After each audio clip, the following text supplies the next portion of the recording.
কড়াইশুঁটিতে বেসন দিয়ে কি করছো? আজকের এই কড়াইশুঁটি আর বেসন দিয়ে একটা নতুন ধরনের রেসিপি বানাবো। এটা তুমি কোনোদিন খাওনি। এই কড়াইশুঁটি দিয়ে যে এত সুন্দর একটা রেসিপি বানানো যায়, এটা আপনারা না বানালে বুঝতে পারবেন না। এখানে আমি টাটকা একদম কচি কড়াইশুঁটি নিয়ে নিয়েছি। দেখুন কত সুন্দর সবুজ। আর এটা হচ্ছে আমার 250 গ্রামের মতো আছে।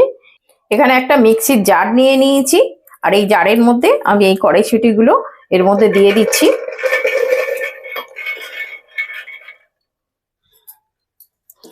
এর মধ্যে দুটো কাঁচা লঙ্কা, এ দুটোকে একটু ভেঙে দিয়ে দিলাম। এখানে হাফ ইঞ্চি আদা, এটাকেও দিয়ে দিলাম। আর এখানে 8টা থেকে 10টা রসুন কোয়া দিয়ে দিলাম। আর এখানে 1 মুঠো ধনেপাতা, একদম ফ্রেশ ধনেপাতা, এটাকে দিয়ে দিচ্ছি। আর এর মধ্যে জল 2 চামচ মতো জল, বেশি জল দেব না, পাতলা হয়ে যাবে, সেই জন্য 2 চামচ জল দিলাম। দিয়ে এটা একটা ফাইন পেস্ট বানিয়ে নেব। এটা আমার পেস্ট হয়ে গেছে। এবার এই বাটির মধ্যে আমি ঢেলে নিচ্ছি পেস্টটা। এই পেস্টটা একটু দানা দানা হলেও কোনো অসুবিধা হবে না।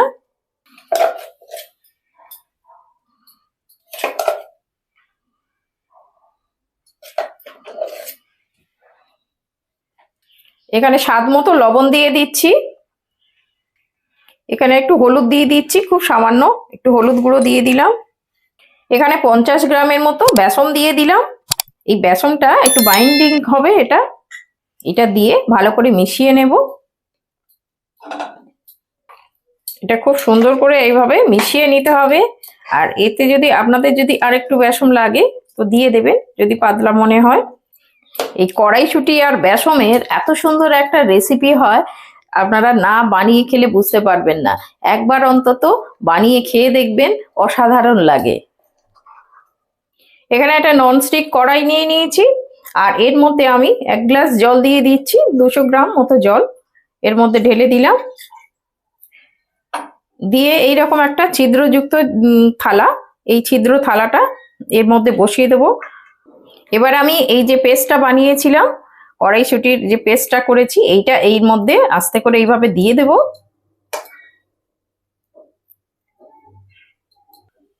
এটা এইভাবে দিয়ে দিলাম। এটা কিন্তু খুব মোটা হবে না, তাহলে কি হয়, এটা খুব সুন্দরভাবে সেট হয়ে যাবে।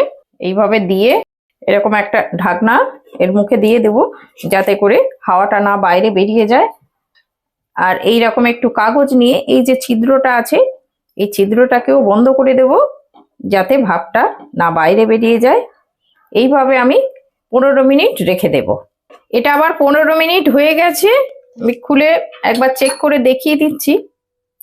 এইভাবে একটা চামচের সাহায্যে দেখে নিতে হবে। এই দেখুন, গায়েতে লাগেনি, মানে এটা হয়ে গেছে।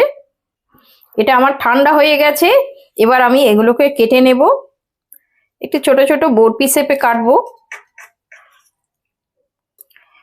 আমি সবগুলো কেটে নিলাম। এবার তুলে দেখাচ্ছি কত সুন্দর হয়েছে, দেখুন। এইভাবে সব উঠে যাবে সুন্দরভাবে। এইরকম আমি একটু ছোট ছোট শেপে কেটেছি। কি সুন্দর স্পঞ্জের মতো হয়েছে, দেখুন, একদম দারুণ খেতে। এটা শুধুও আপনারা খেতে পারেন, ভালো লাগে। এখানে দুটো মিডিয়াম সাইজের পেঁয়াজ নিয়েছি, এটুকু কেটে নেব। একটু বড় বড় করে কাটবো।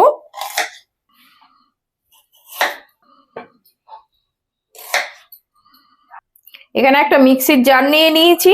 এবার পেঁয়াজগুলো আমি এর মধ্যে দিয়ে দেবো। একটু রাফলি কেটেছি বড় বড় করে, এগুলো দিয়ে দিচ্ছি। এখানে হাফ ইঞ্চি আদা, এটাও দিয়ে দেব। আর ঝালের জন্য দুটো কাঁচা লঙ্কা ভেঙে দিয়েছি। আর এখানে হচ্ছে 10-12টা মতো ছোট ছোট কোয়া একটু দিয়ে দিলাম রসুনগুলো। একটা মিহি পেস্ট করে নেব। এখানে একটা ননস্টিক কড়া বসিয়ে দিয়েছি। এখানে 3 চামচ তেল দিয়ে দিলাম। আমি সর্ষের তেল দিলাম, আপনারা সাদা তেল দিতে পারেন। এখানে ফোড়ন নিয়ে নিয়েছি, এই ফোড়নগুলো এবার দিয়ে দেব। ফোড়নের একটা মিষ্টি গন্ধ বেরিয়েছে, ফোড়নটা হয়ে গেছে। এবার আমি মিক্সিতে যে পেঁয়াজ আদা রসুন যে পেস্টটা করেছিলাম, এই পেস্টটা দিয়ে দেব।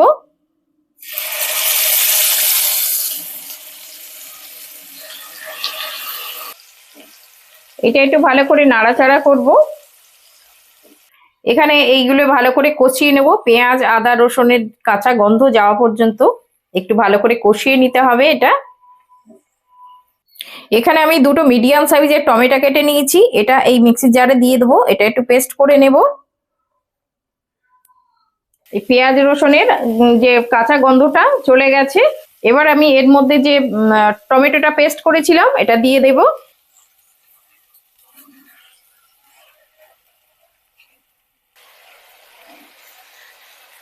আমার এই টমেটো আর সমস্ত কিছু কাঁচা গন্ধ চলে গেছে। এবার আমি কিছু শুকনো মশলা দেব। 1 চামচ লাল লঙ্কার গুঁড়ো এটা দিয়ে দিলাম। এখানে 1 চামচ ধনে গুঁড়ো এটা দিয়ে দিচ্ছি। এটা 1/2 চামচ জিরে গুঁড়ো এটা দিয়ে দিলাম। এখানে খুব অল্প একটু হলুদ দিয়ে দিচ্ছি। এখানে একটা ম্যাগি মশলা এটা দিয়ে দিচ্ছি, এইটা দিলে দারুণ একটা টেস্ট আসে। এই ম্যাগি মশলাটা দিয়ে দিলাম 1 প্যাকেট। এগুলো ভালো করে এর সঙ্গে মিশিয়ে নেব। এই মশলাটা আমি সুন্দর করে কষিয়ে নেব। এই কষার উপরে রান্নার টেস্টটা দুর্দান্ত ভাবে বাড়বে। এইভাবে কষিয়ে নেব। একটু যদি শুকনো মনে হয় একটুখানি জল দেব, এখানে অল্প একটু জল দিয়ে দিলে কি হয় মশলাটাও পুড়বে না আর খুব সুন্দর কষাটাও ভালো হবে। এইভাবে মশলাটাকে খুব সুন্দরভাবে কষিয়ে নেব। মশলাটা আমার কষানো হয়ে গেছে। আমি এর মধ্যে একটুখানি চিনি দিয়ে দিচ্ছি। চিনি দিয়ে দিলে কি হবে ঝাল আর মশলাগুলো সমস্ত একটুখানি ব্যালেন্স করবে।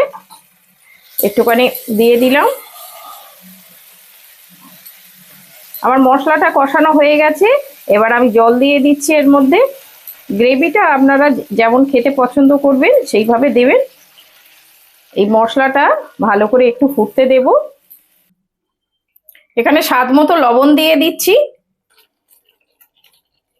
আমার গ্রেভিটা হয়ে গেছে। এবার আমি এর মধ্যে একটু গরম মশলা, একদম খুব সামান্য গরম মশলা দিয়ে দিচ্ছি। আর এই কাসুরি মেথিটা দিয়ে দেবেন। এই কাসুরি মেথিটা খুব সুন্দর ফ্লেভার আনে।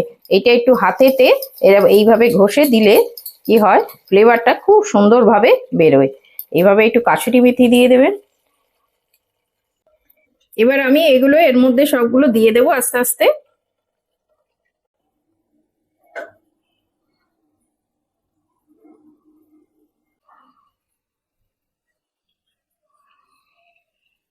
এটা আমার হয়ে গেছে। এটা খুব কম সময় লাগে। গ্যাস অফ করে দিয়ে 2 মিনিট একটু ঢাকা দিয়ে রেখে দেব। এটা আমার 2 মিনিট হয়ে গেছে, আমি একটু ফুটিয়ে নিয়েছি। আর এখানে আমি লাস্ট একটু ধনেপাতা ছড়িয়ে দিচ্ছি। তো আমার হয়ে গেছে। আমি এবার এটাকে নামিয়ে দেব। এ নাও, খেয়ে দেখো, একটা নতুন ধরনের রেসিপি বানিয়েছি। খেয়ে দেখো কেমন হয়েছে। দাও খেয়ে দেখ। ভালো হয়েছে?